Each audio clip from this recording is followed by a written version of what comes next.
it's always weird doing a recap when the sun's out. So we just had Clash at the Castle. Tomorrow we've got Worlds Collide, which will be the last NXT UK event. So let's go through Clash at the Castle. Super hot crowd. Thought that was great. The ending bit where they were swinging like Sweet Caroline and all of that, I don't get it, but the crowd was into it. Tyson Fury did a good job. Pretty good voice for a guy of his size. Even if he couldn't sing, I would still say he had a good voice because he could probably punch me from the UK over here in the States. Began with the 6-woman. I liked how they made Bianca seem really strong by hitting her with functionally three finishers to get the victory. Nice back and forth. You and Alexa Bliss need some work on the house show circuit. They have lots of miscommunication. Great seeing Asuka and Io. Super smooth, super fast.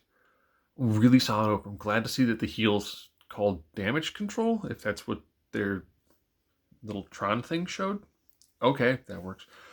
It's good. If you want to get your heel stable over, have them win matches. It's this bizarre thing. If you want to get over a stable, have them win. Gunther and Sheamus. Loved seeing the rebuilding of Imperium. Now I wonder if Giovanni Vinci is going to... Giovanni, not Giovanna, that's a girl's name. Giovanni Vinci is going to lose the Italian supermodel gimmick. I was kind of digging it, but if it puts him on SmackDown, then you have another solid tag team, I'm fine with it. These two guys, I'm going to paraphrase Eotor Langston. This was two big meaty men slapping man meat. This was brutal. I mean, both of them had bruises and welts. I'm pretty sure they went in the back and they went, great match.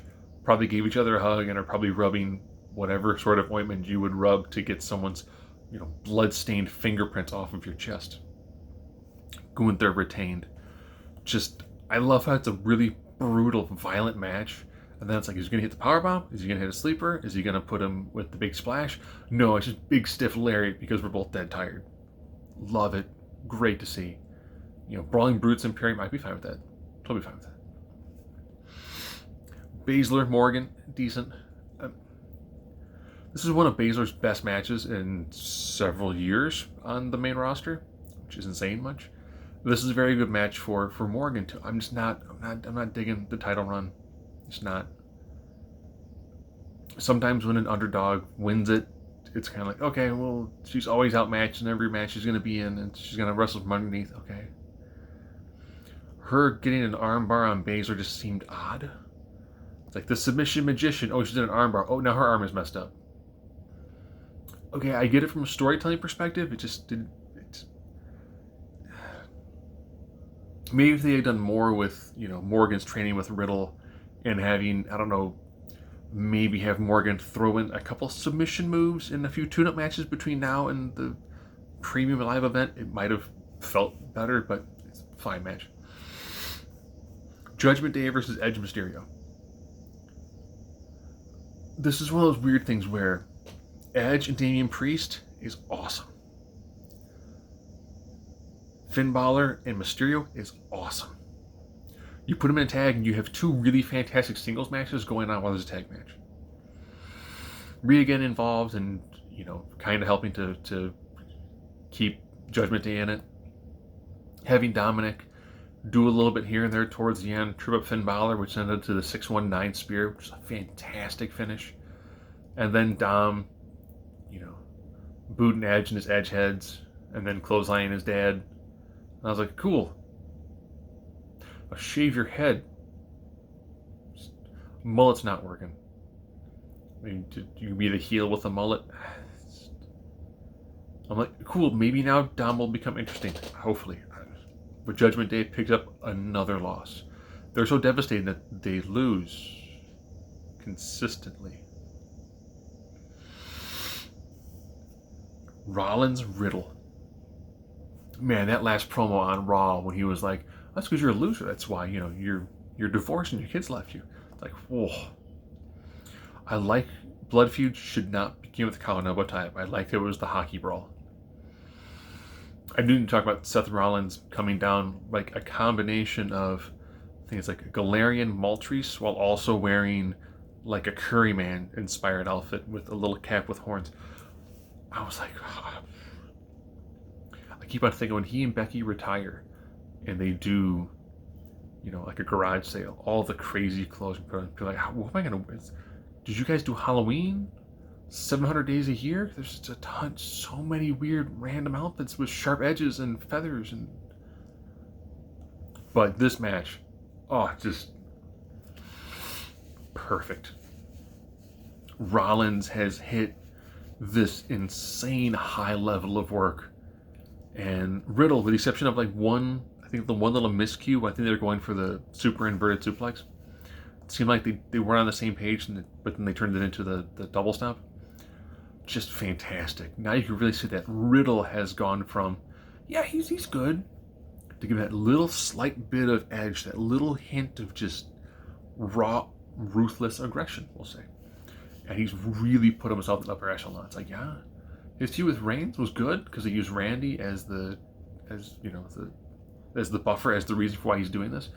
Now just putting him on himself with someone like Rollins, and Rollins can get a good match out of like a broomstick missing its bristles. But just fantastic. Great psychology, great storytelling, really well job to miking up the ring too when Rollins decided to just run Riddle down in the middle and towards the end of the match. Loved the finish. Super stomp. Really great way to be like, you know what? Riddle is very dangerous. He has a never say die attitude. I'm going to hit him with a variation of my finisher that's a more devastating version to make it look that much more impressive. This is one of those matches where it raised both guys' stock. Fantastic. Main event. Drew Roman. The last match was excellent. This match was excellent with a whole different way. That crowd, stupid hot. And hearing Drew's old theme music, I was like, here we go. This is going to be a match. And it was. Loved the false finishes. I loved seeing Austin Theory come down to then get jacked in the face by Tyson Fury. I guess I just still Theory. He doesn't want his first name back. I thought that was good. Having Drew hit another Claymore with the 1, 2, who pulls ref on him. My wife goes, it's Solo. Because I've been talking about Solo Sikoa for a while. I'm like, he's good. He just needs, he's got all the tools, he's got the look, he's got the moves. He just needs just some more reps in the ring just to get a little more used to the flow of things. So rocking the knee brace because he did tweak his knee when he beat Von Wagner. Pulls the ref out, which was enough for, the big super spear. 1, 2, 3. Crowd deflated. And I was like, who is going to beat Roman now? Karrion Kross isn't in a position high enough to be the person to dethrone Roman. Because, if you put that, like his first big feud is dethroning the 2-year, like near 3-year unbeaten streak of an individual. That puts a lot of pressure on a guy. And while Karrion's got a fantastic look, great presence, and has enough of the it factor, you don't want to have your first big feud be the one that puts you on the snow cap on the top of the mountain. And now it's like, who's going to take the titles off of Roman? It's like, how? You're not going to do it in a random show. If you would do it in this show, which is close to a SummerSlam WrestleMania type, I don't picture them taking the titles off them at Survivor Series. It's like, would they do it at Extreme Rules? It's like, you wouldn't do that on one of the other shows. It's like, will he hold them till WrestleMania? Will he lose it at the Royal Rumble? It's like, he's going to have a much, much longer title reign because it's like, okay, well, this is a big momentous moment. It should have one of those huge stadium style feels to it. Or a monumental show of some sort. But excellent show. Very, very well done. I'm digging the Triple H way of these sort of matches where there's very little filler in between. And I liked how the matches, it's like hit big moves, and then there's a moment to let the crowd like settle and breathe, not like move to move to move to move to move. It had a nice flow to it, and people hit big devastating moves, and I was like, good show. Sell. Use the psychology. Use everything you have. It's not just physicality. It's the mental game. It's the cardio game. It's getting the crowd involved. It's psychology. It's everything. When you get it all work together into one cohesive burst, wrestling is easily, like I'll take J.J. Dillon's terminology, it is the best use of your entertainment dollar.